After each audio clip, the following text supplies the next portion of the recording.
Hey friends, welcome back to the podcast. Let me ask you something. Do you ever feel like you are your own biggest obstacle? You want to move forward, but instead you find yourself stuck in an endless loop of what ifs or I'm not really sure yet. I totally get it, and I've been there. A few years ago, I had the opportunity to step into a new role that I had prayed about, a role that would allow me to serve in a way that I felt God calling me to. But when the opportunity came, I hesitated. I started overanalyzing every little thing. Was I ready? What if I failed? What if I wasn't good at it? What if others didn't think I was qualified? Instead of stepping forward in faith, I delayed. And you know what? I almost missed out on the opportunity. Thankfully, God worked on my heart and finally I said yes, but not before wrestling with weeks of overthinking. Maybe you've experienced something similar. You feel a nudge from God, whether it's starting a business, applying for a new job, starting a new ministry, or even having a difficult conversation. But instead of taking action, you analyze it to death. If that's you, today's episode is for you. In this episode, we're hitting the reset button on our mindset. We're going to break free from overthinking and learn how to embrace action while trusting God's direction. So let's get to it. Welcome to the Grace-Filled Leader Podcast. Do you want better work-life balance? Do you get stuck in patterns of perfectionism and people-pleasing? Have you always been an overachiever but never really felt good enough, no matter how much outward success you achieve? Do you want more time for the things that matter most? Well, you are in the right place. Here on the Grace-Filled Leader Podcast, we focus on spirit-driven success and share the secrets to having better work-life balance as a busy woman in leadership. Here you will learn how to set boundaries like a boss, find peace of mind, and reclaim your time for the things that matter most.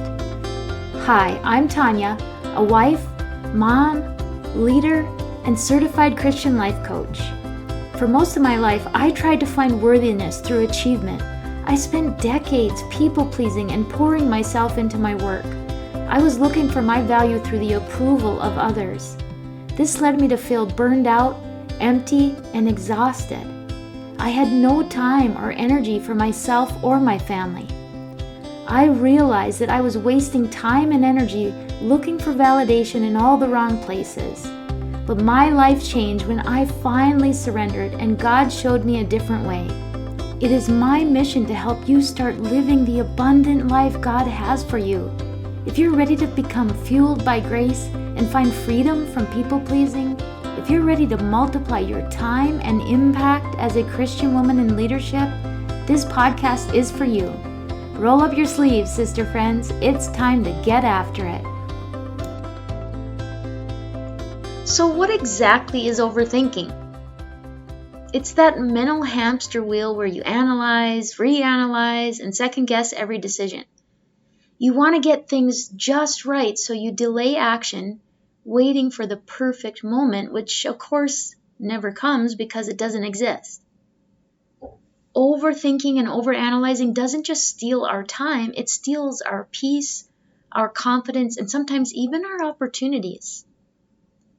We see this so clearly in the story of the Israelites. After being freed from Egypt, they stood at the edge of the promised land, but instead of stepping forward in faith, they hesitated. They overthought the situation, fixating on the giants in the land instead of the power of their God. They let fear keep them stuck, and as a result, they wandered in the wilderness for 40 years. How often do we do the same thing? We hesitate on something God is calling us to do because we overthink all of the obstacles instead of focusing on His promises. Another example, think about someone who wants to start a business or switch careers but never does because they keep researching, planning, and getting ready but never actually take the first step. I've talked to so many women who feel stuck in a job that they don't love or even like. Yet they've spent years thinking about making a change, but that overthinking keeps them exactly where they are. I challenge you. Identify one decision that you've been overthinking or overanalyzing. Write down the pros and the cons. Just getting it out of your head and onto paper can really help you see things more clearly. Maybe write down what's holding you back. What are your fears? Here's something we don't always recognize. Fear often masquerades as overthinking. We tell ourselves we're just being responsible, weighing all the options, making sure it's the right decision. But deep down, it's often fear that is keeping us stuck. Fear of failure, fear of what others will think, fear of making the wrong choice. Remember Peter walking on water? He started off strong, stepping out in faith, but the moment he took his eyes off Jesus and focused on the storm, he began to sink. That's exactly what happens when we let overthinking take over. We stop focusing on God and start focusing on all the things that could go wrong. I had a friend who felt called to write a book. She had the idea, the outline, and even the first few chapters written. But she kept tweaking, researching, and telling herself she needed to figure out how to do it perfectly before moving forward. Years went by, and guess what? The book still wasn't finished. It wasn't that she lacked the ability, it was fear disguised as perfectionism and overthinking. I have to say, I am guilty of this far too often. So what are some actionable steps? Well, how about we replace negative thoughts with faith-filled affirmations? Instead of, what if I fail? How about, God equips me for every good work? Reference Hebrews chapter 13, verse 21. Instead of, I don't know enough yet, how about, if any of you lacks wisdom, let him ask God. Reference James chapter 1, verse 5. And instead of, I'm afraid of making the wrong decision, replace it with, God will make my paths straight. Reference Proverbs chapter 3, verses 5 through 6. Write these down and speak them over yourself daily. Here's the truth. There's never a perfect time. You'll never feel 100% ready, but if God has put something on your heart, it's time to move. Perfection isn't the goal. Progress is the goal. I think about when I started this podcast. If I'd waited until I had the perfect microphone, the perfect content plan, and all the right strategies in place, I would have never launched it. It's still messy sometimes, and it's far from perfect.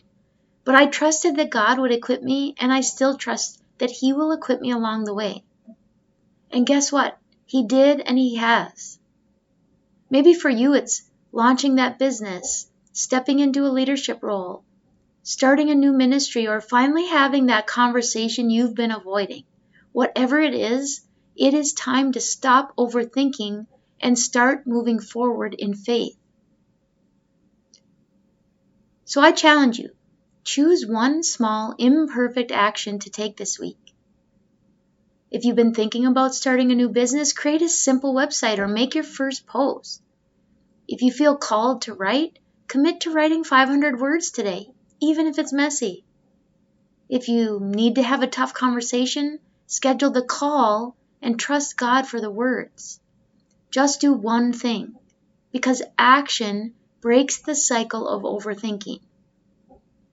My friend, overthinking is a trap that keeps us stuck. But today, I want to encourage you, you don't have to have it all figured out. Trust God's direction and take the first step.